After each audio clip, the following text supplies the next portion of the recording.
ክቡራትን ሰማዕትና ኣብ ናይ ሎሚ ሰንበት ዕለት 8 ሰነ 2025 መደብና ሓተታና ዕቡድ ይሕሾ እምበር ኣይድሕንን ብዝብል ኣርእስቲ ዝተዳለወ ክኸውን እዩ። ርእሲ አንቀጽና እውን ሃንቀውታ ኢሳያስስ እንኳዕ ደኣ በነነ ብዝብል ኣርእስቲ ዝተዳለወ ክኸውን እዩ። ሰናይ ምክትታል።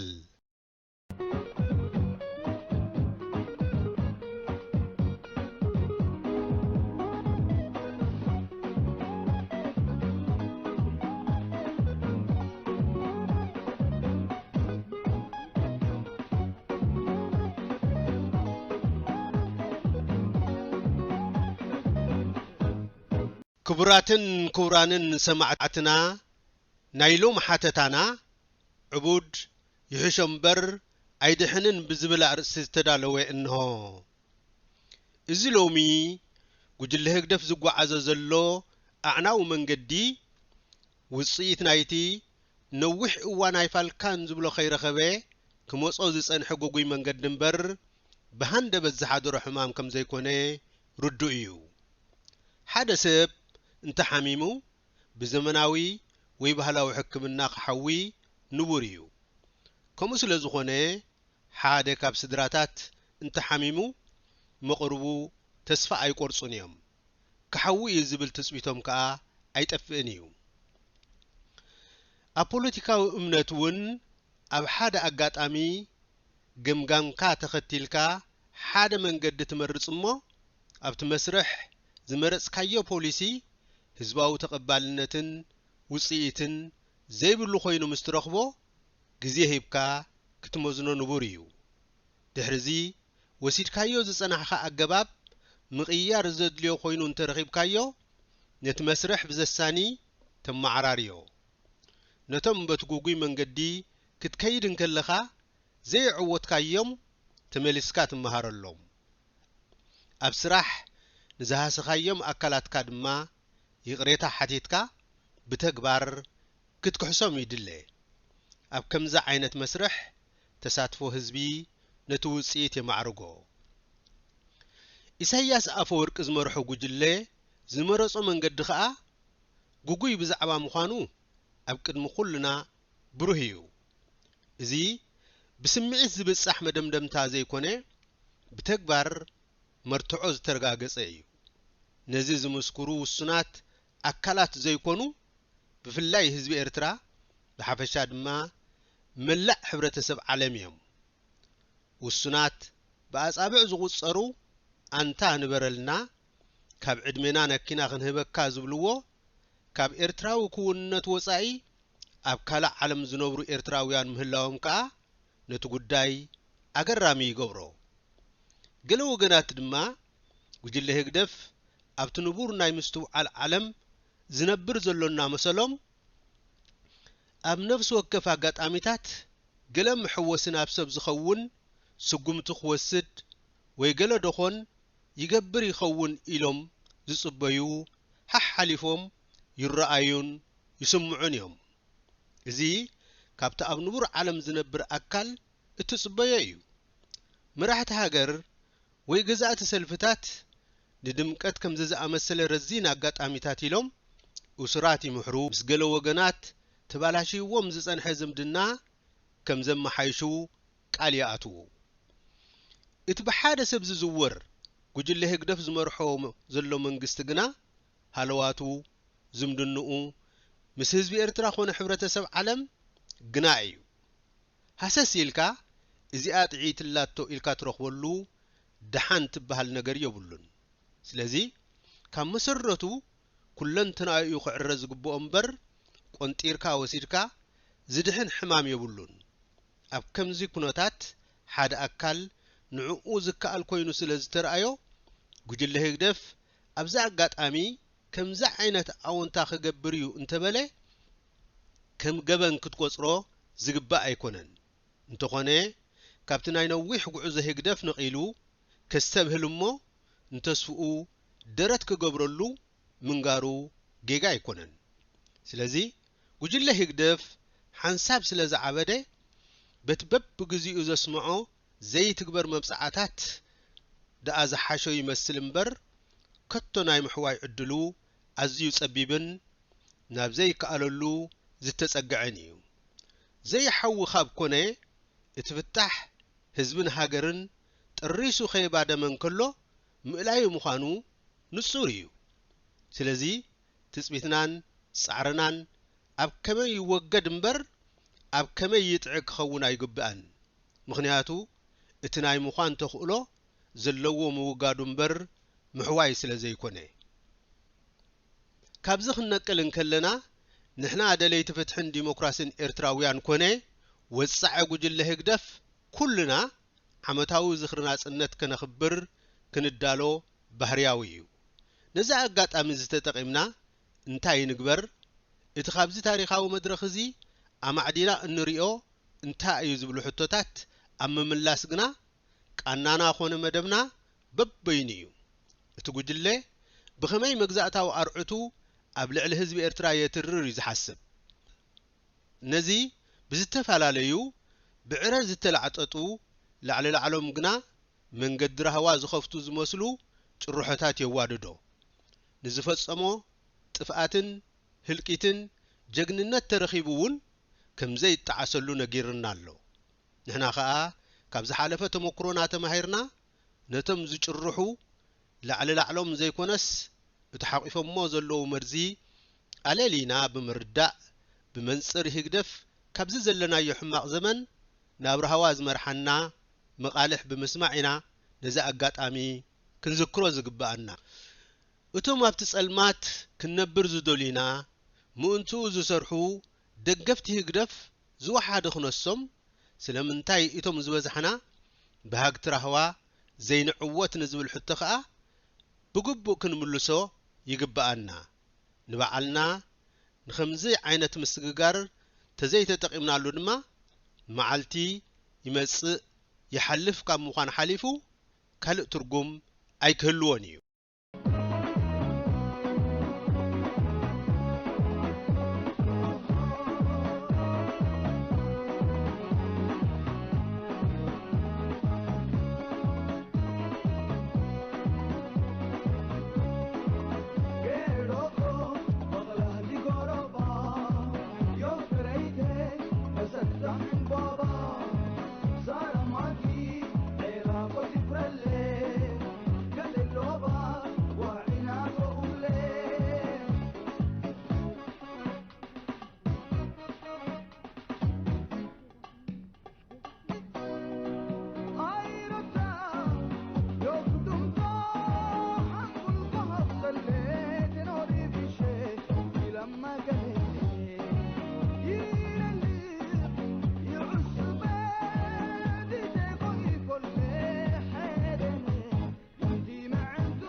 ክቡራትን ክቡራንን ሰማዕትና ሃንቀውታ ኢሳያሲ እንቋዕ ደኣ በነነ ብዝብል ኣርእስቲ ንሎሚ ዝተዳለወ ርእሲ ዓንቀጽ እንሆ ዘቕርበልኩም ኣስገደት ምሕረት ኣሃብ እየ።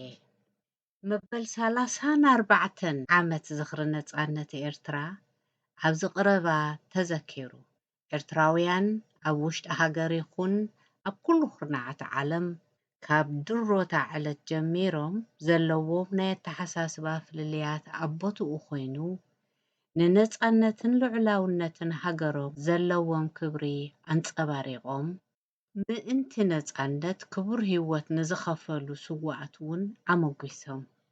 ኣዝዮም ውሕዳት ግና እዛ ነጻነትሲ እንታይ ስለ ዘርባሓትና ኢና እናኽበራ ዝብል ስምዒት ኣንጸባሪቖም። ርግጽ እዩ ካብታ ክቡር ዋጋ ዝኸፈልናላ ሃገር ተሰዲድና ኣደዳ ሓሳረ መከራ ምዃን ኣብ ትርጉምን መቐረትን ነፃነት ሕቶ ከነልዕል ክድርኸና ይኽእል እዩ። እንተኾነ ነፃነት ብኤርትራውነትና እንሕበነላ ስለ ዝኾነት ከም ናይ ዓይንና ብሌን ከነኽብራን ክንሕልዋን ይግባአና። ኣብቲ ዕለተ ዝኽራ ትፅቢት ካብ ዝተገበረሉ ሓደ እቲ ቀቢፅካ ዘይቅበፅ መደረ ዲክታተር ኢሳያስ ኣፈወርቂ ነይሩ። ኢሳያስ ዝበለ እንተበለ ተስፋን ራህዋን ዘመልክት መልእኽቲ ኣይከምፅእን እዩ ዝብል እምነት ዳርጋ ናይ ኩሉ ኤርትራዊ ነይሩ። እዚ ከዓ ካብ ፅልኢ ወይ ፀቢብነት ዝነቅል ዘይኮነ ካብ ተመክሮ መደረታቱን ዓመፀኛ ባህሪኡን ዝብገስ እዩ። ሓደ ሓደ ተስፍኦም ዘይፀንቀቑ ግና ምስቲ ጭቆና ኣብ ልዕሊ ህዝቢ ኤርትራ ዝያዳ ይመርር ምህላው ኣብ መንጎ ኤርትራን ኢትዮጵያን መመሊሱ ዝገድድን ናብ ውግእ ከም ዝዓርግ ብዙሓት ዝግምትዎ ዘለዉ ወጥርን ዝፍጠር ዘሎ ዞባዊ ቅልጡፍ ምቅያር ፖለቲካዊ ኣሰላልፋ ሃገራትን ገለ ሓድሽ ጉዳይሲ የምፅእ ይኸውን ኢሎም ካብ ምፅባይ ዓዲ ኣይወዓሉን። ብዝያዳ ድማ ነታ በዚ መፀት ከይተባህለት ዳንኬራ ክውቃዓላ ጀሚሩ ዘሎ በዓልቲ ቅነ ፅምዶ ዝምልክት ካብኡ ክሰምዑ ዝተፀናፀኑ ነይሮም እዮም። መዓልትን ከልብን ከይፀዋዕካዮም ይመፁ ከም ዝበሃል 24 ጉንበት 2025 ከተፍ በለት። ናይ መደረ ሰዓት እውን በፅሐት።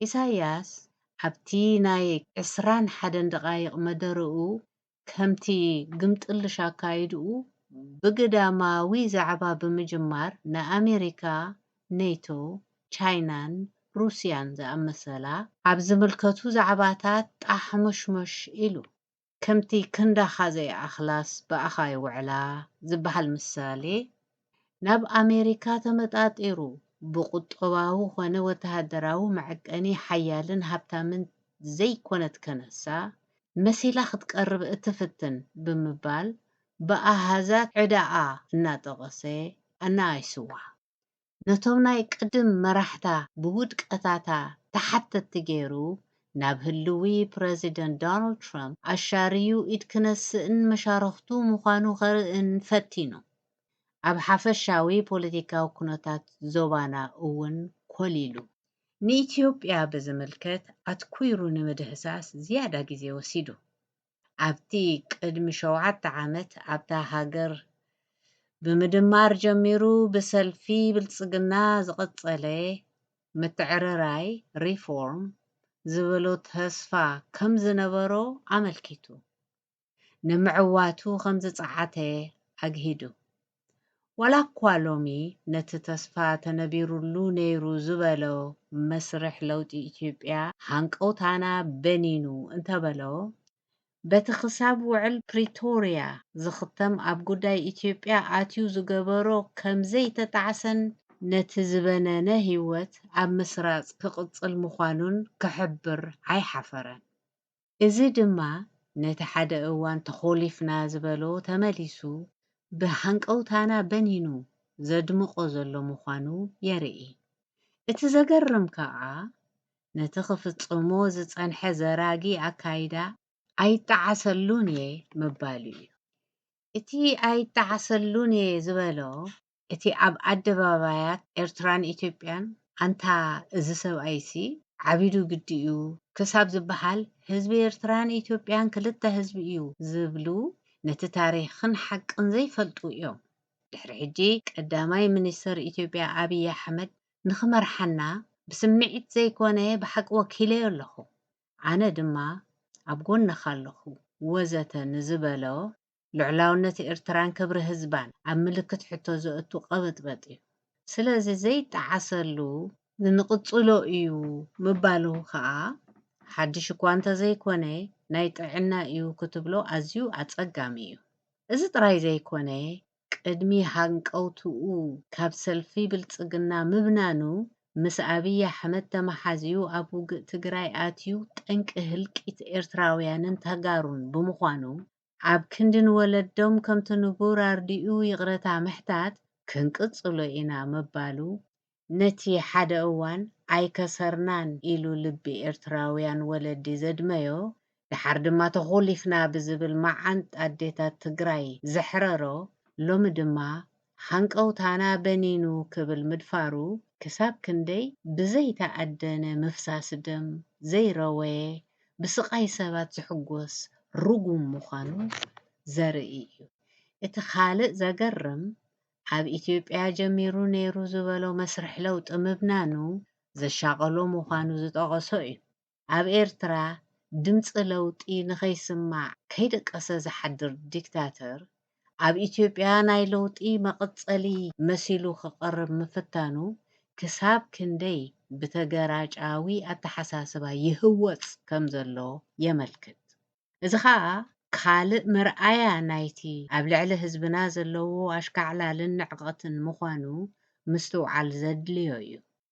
ኢድ ኣእታውነተይ ኣብ ጉዳይ ኢትዮጵያ ክቕፅሎ እየ ክብል እንከሎ ነቲ ምስ ብልፅግና ኮይኑ ክዘራርጎ ወጢንዎ ዝነበረ እሞ ዝበርዓኖ ዕብዳን መጣፍእቲ ቀይሩ ክቕፅሎ እዩ ይሻባሽብ ከም ዘሎ ዘርኢ። እዚ መደረ ኢሳያስ መልእኽቱ ብሓፈሻ ናብ ዝተፈላለዩ ወገናት ኮይኑ ብፍላይ ድማ ናብ ህዝቢ ኤርትራ ዘቕንዐ እዩ። ትሕዝትኡ ከዓ ኣብ ናይ ክሳብ ሕጂ ጉዕዞኡ ምስሊ ህዝቢ ኤርትራ ደዊኑ ኣብ ዘይምልከቶ ውግኣት እናጠበሰ ወላድ መኻን ንክገብሮ ይፍክር ምህላው እዩ። ስለዚ ህዝብና ንከምዚ ዝኣመሰለ ዘይሓላፍነታዊ መልእኽቱ ክሰምዕ ናይ መጀመርታ እኳ እንተዘይኮነ ንዝኾነ ነገር ደረት ስለ ዘለዎ ደጊም ኢደ እግርኻ ኣክበልና ክብሎ ምርጭኡ ዘይኮነ ግዴትኡ እዩ። ሰራዊት ኤርትራ ኣብ ኩሉቲ ኢሳያስ ዝኣገዶ ሓዊ ቀዳማይ ግዳይን ታሕታትን ዝኸውን ንሱ እናሃለወን ንገዛእ ርእሱ ድሒኑ ህዝቢ ከድሕን እናተገበኦን ካብ ኣገልጋልነት ፈሊኻ ብዘይረአ ኢደበይዛ ጥፍኣት ህገደፍ ኮይኑ ከቕፅል ነውሪ እዩ።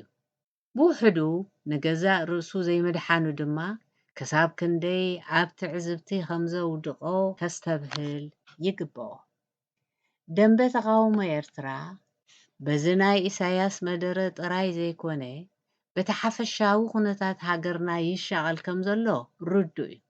እንተኾነ ካብኡ ትፅቢት ዝግበረሉ ሻቕሎ ጥራይ ዘይኮነ ናይቲ ዘሻቕል መፍትሒ ምርካብ እዩ። ነዚ ዘብቅዖ ውሁድ መድረኽ ናይ ምፍጣር ፃዕሩ ዝያዳ ክቐልጥፍ ከዓ ህልዊ ምዕባለ ዘሰክሞ ዘሎ ከቢድ ሓላፍነት እዩ። ናይ ሎሚ መደብና ኣብዚ ይፍፀም። ኣብ ዝመፅእ ግዜ ብካልእ ትሕዝቶ ክሳብ ንራኸብ ሰላም ቀኒ እዩ።